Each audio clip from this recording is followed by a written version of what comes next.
ಧರ್ಮಸ್ಥಳದ ಸ್ನಾನಘಟ್ಟದ ಸುತ್ತ ಎಸ್ಐಟಿ ಅಧಿಕಾರಿಗಳು ಹೂತಿಟ್ಟ ರಹಸ್ಯಗಳಿಗಾಗಿ ಹುಡುಕಾಟವನ್ನು ನಡೆಸುತ್ತಿದ್ದಾರೆ. 7 ಮತ್ತು 8ನೇ ಪಾಯಿಂಟ್ನಲ್ಲಿ ಬೆಳಿಗ್ಗೆಯಿಂದ ಸಂಜೆವರೆಗೂ ಶೋಧ ನಡೆದರೂ ಏನೂ ಸಿಕ್ಕಿಲ್ಲ. ಇಂದು 9 ರಿಂದ 13ನೇ ಪಾಯಿಂಟ್ಗಳಲ್ಲಿ ಹುಡುಕಾಟ ನಡೆಯಲಿದೆ.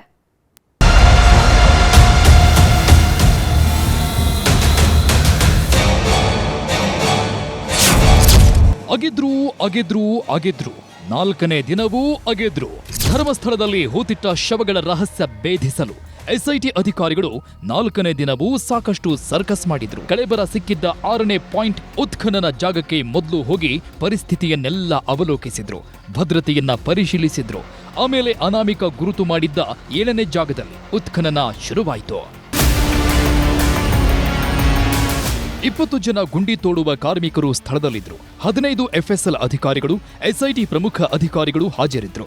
ವಿಡಿಯೋಗ್ರಾಫರ್, ಮುಸುಕುಧಾರಿ ವ್ಯಕ್ತಿ, ಭದ್ರತಾ ಸಿಬ್ಬಂದಿ, ಜೆಸಿಬಿ ಸಿಬ್ಬಂದಿ ಸೇರಿ ಒಟ್ಟು 65 ಜನ ನೇತ್ರಾವತಿ ನದಿ ತೀರದ ಸುತ್ತಲೂ ಉತ್ಖನನ ಶುರು ಮಾಡಿದ್ರು. ಬೆಳಗ್ಗೆ 11 ಗಂಟೆಯಿಂದ ಸಂಜೆ 5 ಗಂಟೆಯವರೆಗೂ ಒಟ್ಟು 2 ಕಡೆ ಮಾತ್ರ ಉತ್ಖನನ ನಡೆಸಲಾಯಿತು. ಪಾಯಿಂಟ್ 7, ಪಾಯಿಂಟ್ 8ರಲ್ಲಿ ಹುಡುಕಾಟ ಮಾತ್ರ ನಡೀತು.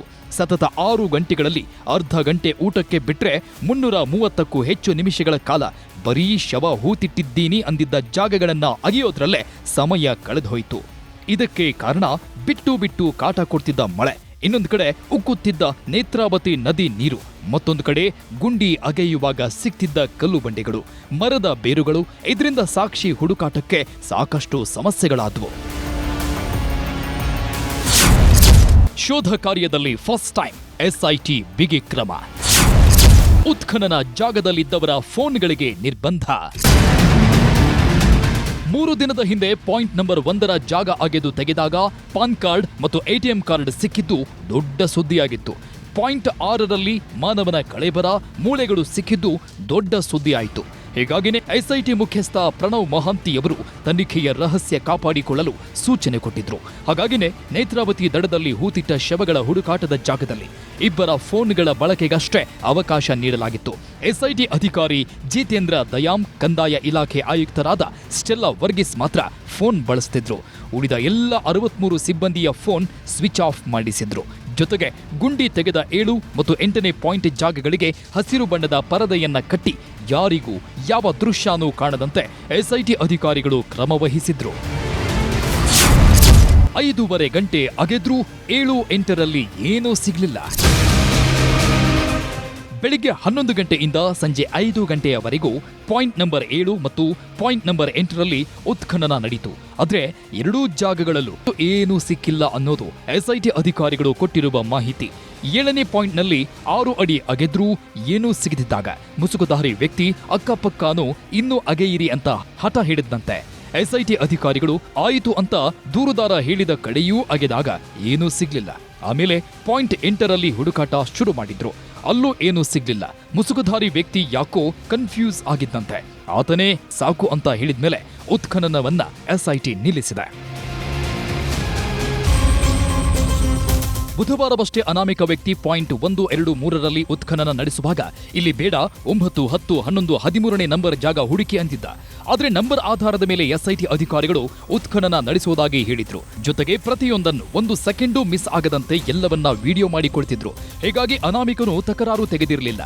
ಈಗ ಅನಾಮಿಕ ಹಠ ಹಿಡಿದಿದ್ದ ಜಾಗಗಳಲ್ಲೇ ಉತ್ಖನನ ನಡೆಯಲಿದೆ. ಹೀಗಾಗಿ 9, 10, 11, 12ರಲ್ಲಿ ಬಹುತೇಕ ಸಾಕ್ಷಿಗಳ ಹುಡುಕಾಟ ನಡೆಯಲಿದೆ. ಎಲ್ಲವೂ ಕೂಗಳತೆ ದೂರದಲ್ಲೇ ಇರೋದ್ರಿಂದ ಬೇಗ ಹುಡುಕಾಟನೂ ನಡೆಯಲಿದೆ.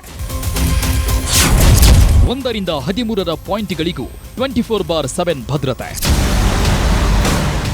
ಧರ್ಮಸ್ಥಳದ ನೇತ್ರಾವತಿ ನದಿ ಸುತ್ತ ಅನಾಮಿಕ 13 ಜಾಗಗಳನ್ನು ಗುರುತಿಸಿದ್ದಾನೆ. ಇಲ್ಲಿವರೆಗೂ 8 ಜಾಗಗಳಲ್ಲಿ ಶೋಧ ಪರಿಪೂರ್ಣವಾಗಿದೆ. ಇನ್ನು 5 ಜಾಗಗಳು ಮಾತ್ರ ಹುಡುಕಾಟ ಬಾಕಿ ಇದೆ. ಆದರೆ ಇಲ್ಲಿವರೆಗೂ ಗುರುತು ಮಾಡಿರುವ ಎಲ್ಲ 13 ಪಾಯಿಂಟ್ಗಳಿಗೂ 4 ದಿನದಿಂದಲೂ ನಕ್ಸಲ್ ನಿಗ್ರಹ ಪಡೆಯ ಭದ್ರತೆ ಹಾಕಲಾಗಿದೆ. 13 ಜಾಗಗಳನ್ನು ಆಧುನಿಕ ಶಸ್ತ್ರಾಸ್ತ್ರಗಳನ್ನು ಇಟ್ಕೊಂಡು ರಾತ್ರಿ ಹಗಲು ಅಂತ 2 ಪಾಳಿಯದಲ್ಲಿ 25 ನಕ್ಸಲ್ ನಿಗ್ರಹ ಪಡೆ ಸಿಬ್ಬಂದಿ ಹದ್ದಿನ ಕಣ್ಣಿಟ್ಟು ಕಾಯ್ತಿದ್ದಾರೆ. ಸಹಾಯವಾಣಿ ತೆಗೆದ ಎಸ್ಐಟಿಗೆ ಜನರಿಂದ ಪೀಕಲಾಟ. ಧರ್ಮಸ್ಥಳ ಪ್ರಕರಣದಲ್ಲಿ ಯಾವಾಗ ಕಳೆಬರಗಳು ಸಿಕ್ತೋ ಆಗಲೇ ಎಸ್ಐಟಿ ಅಧಿಕಾರಿಗಳು ಪರಿಪೂರ್ಣ ತನಿಖೆಗೆ ಮುಂದಾಯಿತು. ಸಾರ್ವಜನಿಕರು ಯಾವುದಾದರೂ ಪ್ರಕರಣಗಳ ಬಗ್ಗೆ ಮಾಹಿತಿ ಕೊಡೋ ಹಾಗಿದ್ರೆ, ದೂರು ಕೊಡುವುದಾಗಿದ್ರೆ ಕೊಡಿ ಅಂತ ಸಹಾಯವಾಣಿ ತೆಗೆದಿದ್ರು. ಇಲ್ಲಿಯವರೆಗೂ ಯಾರೂ ಯಾವುದೇ ದೂರು ಕೊಟ್ಟಿಲ್ಲ. ಆದ್ರೆ ಜನ ಫೋನ್ ಮಾಡಿ ಗುಂಡಿಯಲ್ಲಿ ಏನ್ ಸಿಕ್ತು, ಎಷ್ಟು ಶವ ಸಿಕ್ತು, ಏನೇನ್ ಸಿಕ್ತು ಅಂತೆಲ್ಲ ಸಹಾಯವಾಣಿಗೆ ಫೋನ್ ಮಾಡಿ ಎಸ್ಐಟಿ ಅಧಿಕಾರಿಗಳ ತಲೆ ತಿಂತಿದ್ದಾರೆ. ಜನರಿಗೂ ಬುದ್ಧಿ ಹೇಳಿ ಹೇಳಿ ಎಸ್ಐಟಿ ಅಧಿಕಾರಿಗಳು ಪಾಪ ಬೇಸತ್ತು ಹೋಗಿದ್ದಾರೆ. ಗೃಹ ಸಚಿವರಿಗೆ ತನಿಖಾ ವರದಿ ಸಲ್ಲಿಸಿದ ಪ್ರಣವ್ ಮಹಾಂತಿ. ಧರ್ಮಸ್ಥಳದಲ್ಲಿ 6ನೇ ಪಾಯಿಂಟ್ನಲ್ಲಿ ಶವದ ಮೂಳೆಗಳು ಸಿಕ್ಕ ಬಳಿಕ ಪ್ರಕರಣಕ್ಕೆ ಮಹತ್ವದ ಟ್ವಿಸ್ಟ್ ಸಿಕ್ಕಿದೆ. ಈ ಮಧ್ಯೆ ಈ ಪ್ರಕರಣದ ತನಿಖೆ ಹೊಣೆ ಹೊತ್ತಿರುವ ಎಸ್ಐಟಿ ಮುಖ್ಯಸ್ಥ ಪ್ರಣವ್ ಮಹಾಂತಿ ಗೃಹ ಸಚಿವ ಪರಮೇಶ್ವರನ್ನ ಭೇಟಿ ಮಾಡಿದ್ರು. ಬೆಂಗಳೂರಿನ ನಿವಾಸದಲ್ಲಿ ಭೇಟಿಯಾಗಿ ಪ್ರಕರಣದ ತನಿಖೆಯ ಪಿನ್ ಟು ಪಿನ್ ಮಾಹಿತಿ ನೀಡಿದ್ದಾರೆ. ಜೊತೆಗೆ ಪ್ರಣವ್ ಮಹಾಂತಿ ಕೇಂದ್ರ ಸೇವೆಗೆ ತೆರಳುವ ಬಗ್ಗೆಯೂ ಮಾಹಿತಿ ಕೊಟ್ಟಿದ್ದಾರೆ. ನಮ್ಮ ರಾಜ್ಯದಿಂದ ಮೊಹಂತಿ ಅವರು ಅಲ್ಲಿ ಆಗಿರ್ತಕ್ಕಂಥದ್ದು ನಿಜಕ್ಕೂ ನಮಗೆ ಬಹಳ ಒಂದು ರೀತಿಯಲ್ಲಿ ಕ್ರೆಡಿಟ್ ಕರ್ನಾಟಕಕ್ಕೆ. ಈಗ ತಕ್ಷಣನೇ ಯಾವುದೋ ಹುದ್ದೆ ಕೊಡ್ತಾರೆ ಅಂತಕ್ಕಂಥದ್ದು ಏನೂ ಇಲ್ಲ. ಹಾಗಾಗಿ ಅವರು ಅದನ್ನ ತಿಳಿಸೋದಕ್ಕೆ ಬಂದಿದ್ರು. ಅವರು ಹೊರಗಡೆ ಹೋಗೋ ಪ್ರಶ್ನೆ ಎಲ್ಲಿ ಬಂದಿದೆ? ಈಗ ನಾವು ಸರ್ಕಾರದಲ್ಲಿ ಏನಾದರೂ ನಾವು ಅವ್ರು ಕರೆದಿದ್ದಾರೆ, ನಾವು ಕಳಿಸ್ತಾ ಇದ್ದೀವಿ ಅಂತ ಆ ಪ್ರಾಸೆಸ್ ಆಗಿಲ್ಲ. ಸದ್ಯಕ್ಕೆ ಧರ್ಮಸ್ಥಳದ ನಿಗೂಢ ರಹಸ್ಯಗಳ ಬೆನ್ನತ್ತಿರುವ ಎಸ್ಐಟಿ 4 ದಿನಗಳ ಶೋಧ ಪೂರ್ಣಗೊಳಿಸಿದೆ. 9ನೇ ಜಾಗದಿಂದ ಉತ್ಖನನ ಶುರು ಮಾಡಲಿದ್ದು, ಏನ್ ಸಿಗುತ್ತೋ ಏನ್ ಸಿಗಲ್ವೋ ಅನ್ನೋದೇ ಕುತೂಹಲ.